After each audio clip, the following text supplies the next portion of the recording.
Siervos del Espíritu Santo, evangelizando en el poder del Espíritu Santo. Porque nada hay imposible para Dios. La gracia del Señor los acompaña en este domingo 27 de septiembre. Abre el corazón, prepárate para escuchar la palabra de Dios. Es el momento de tomar la Sagrada Escritura si estás en casa y seguir conmigo de cerca esta lectura que nos ilumina en este día. Es el Evangelio de San Mateo en el capítulo 21, versículos 28 al 32. En aquel tiempo dijo Jesús a los sumos sacerdotes y a los ancianos del pueblo: ¿Qué os parece? Un hombre tenía 2 hijos. Se acercó al primero y le dijo: Hijo, ve hoy a trabajar en la viña. Él le contestó: No quiero. Pero después se arrepintió y fue. Se acercó al segundo y le dijo al mismo: Ve a trabajar hoy en la viña. Él le contestó: Voy, Señor. Pero no fue. ¿Quién de los 2 hizo lo que quería el Padre? Contestaron: el primero. Jesús les dijo: Les aseguro que los publicanos y las prostitutas les llevan ventaja en el camino del reino de Dios, porque vino Juan a vosotros enseñándoos el camino de la justicia y no le creísteis. En cambio, los publicanos y prostitutas le creyeron. Y aún después de ver esto, vosotros no os arrepentís ni le creísteis. Palabra del Señor. Gloria a ti, Señor Jesús. A los sumos sacerdotes y a los ancianos del pueblo, Jesús les propuso esta enseñanza. Hay un tema de fondo y es la falta de conversión. No hay conversión. Jesús está reclamando la conversión y le está enrostrando a los sumos sacerdotes y a los ancianos que los pecadores más fácil se convierten.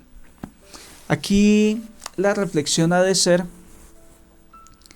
¿por qué se convierten más fácil las prostitutas, los pecadores públicos?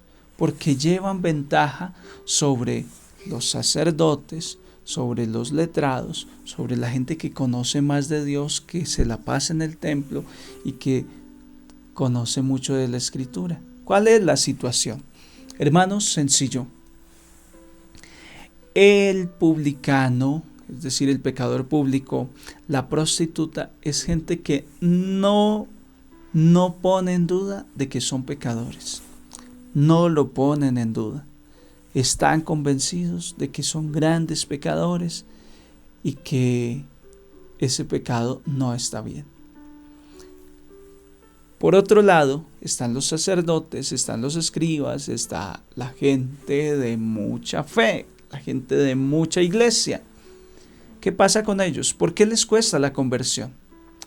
Porque no hay peor ciego que el que no quiere ver. Porque no hay peor enfermedad que aquella de la cual yo no estoy consciente. La solución, la curación de una enfermedad empieza cuando yo descubro que estoy enfermo. Hay enfermedades que se descubren ya en la etapa terminal y dice el médico: ya acá no hay nada que hacer, lo sentimos mucho, pero es tarde. Si se hubiera descubierto a tiempo. Hay personas que no saben que están enfermas y por tanto entonces viven la vida tranquila. Hay conmigo personas que a veces no estamos tan conscientes de nuestro pecado. Entonces, pues si yo no siento pecado, pues no necesito del perdón de Dios. Pero si yo sé que cometí un gran pecado, sé que soy un gran pecador, pues me siento necesitado de la gracia de Dios. Hermanos, en el camino de Dios se avanza en la medida en que yo reconozca mi pecado. Y para llegar a ese punto necesito una gracia de lo alto. Necesito la gracia del Espíritu Santo que viene de lo alto, que me ilumina, que le da luz a mi existencia y me lleva a reconocer que he pecado. Lo dice el Señor en el Evangelio de San Juan: cuando venga el Espíritu Santo, Él los convencerá en todo lo referente al pecado. Hoy quiero contarles, queridos hermanos, que lleva ventaja la persona que ya sabe que lo que está haciendo está mal. La persona que se ha convencido que lo que hace, lo que practica, no está bien. Sé de una amiga que sigue estas redes y desde hace mucho tiempo quiere salir del pecado. Al marido no le importa casarse y ella sufre. Ella ya está consciente hace algún tiempo, después de que empezó a escuchar este evangelio diario, se hizo consciente de que está en pecado. Ella ya tiene ventaja, tiene gran ventaja, porque en su corazón hay arrepentimiento, porque está buscando el momento oportuno para liberarse del pecado, de la fornicación y poderse casar, o en el peor de los casos tendrá que separarse de esa persona que no se quiere casar. En fin, lleva ventaja sobre el que de pronto lleva años yendo a la iglesia, está casado, pero lleva años sin confesarse, pero es una persona que trata mal a los demás y ni cuenta se da de que lo que está haciendo está mal. No siente la necesidad del perdón de Dios. Ahí está la gran diferencia entre los sacerdotes a quien Jesús estaba exhortando, los fariseos, los letrados, la gente que sabe mucho de fe, y el pecador público y la prostituta. Y dice Jesús, esa gente lleva ventaja porque son personas que están conscientes de su pecado. Hoy los exhorto a hacer un examen de conciencia. Padre, ¿y cómo se hace eso? Un examen de conciencia. Padre, ¿y para qué se hace eso? Para determinar si en mí hay pecado. De pronto yo voy tranquilo por la vida y como no me he puesto a meditar, a reflexionar, no me he dado cuenta que estoy en un pecado grave. Y entonces, ¿cómo hacerlo? Los que tienen el catecismo de la Iglesia Católica, pues fantástico. Entren al catecismo de la Iglesia Católica y busquen la parte de los 10 mandamientos. Y léase cada uno de los mandamientos.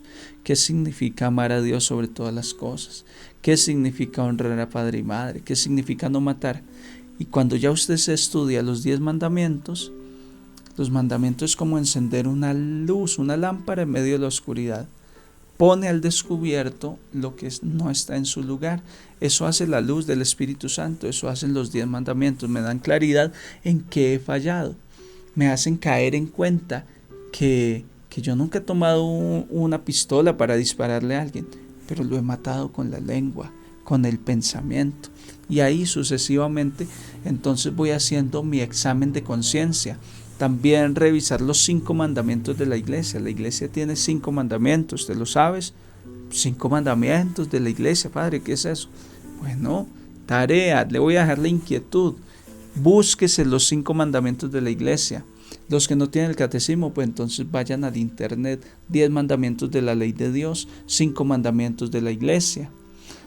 Ya eso yo me lo sé, yo en eso no estoy fallando. Entonces búsqueme las 14 obras de misericordia, 7 espirituales, 7 corporales. Estudie cada una, no es solo sabérselas de memoria, porque hasta las loritas tienen ahí una forma de repetir las cosas, ¿no? Que usted sepa qué significa cada obra de misericordia.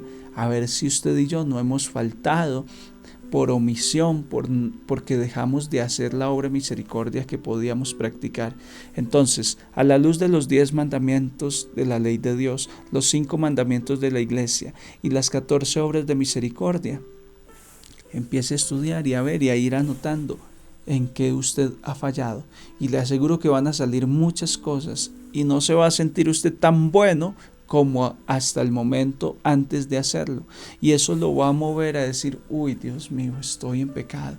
Señor, ten misericordia de mí. Y dirá el Señor, ya tú llevas ventaja sobre otros que se creen muy bonitos porque no matan, porque no roban, pero no están viviendo un camino de santidad, no se reconocen pecadores.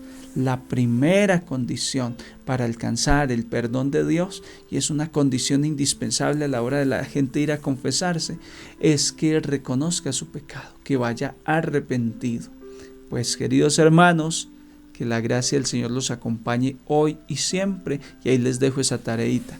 En el nombre del Padre, del Hijo y del Espíritu Santo, les deseo un feliz día del Señor para todos. No olviden participar de la Eucaristía. Si todavía por la pandemia no está abierto el templo cerca a tu casa, pues entonces te espero a través de los medios digitales. Si ya puedes ir al templo, pues no te pierdas la Santa Eucaristía. Que estén todos muy bien. Y te invito a disfrutar todos los días de una palabra de fe para vivir mejor cada día. Encuéntrame en el Facebook y el Instagram como Padre Ronald Pulido.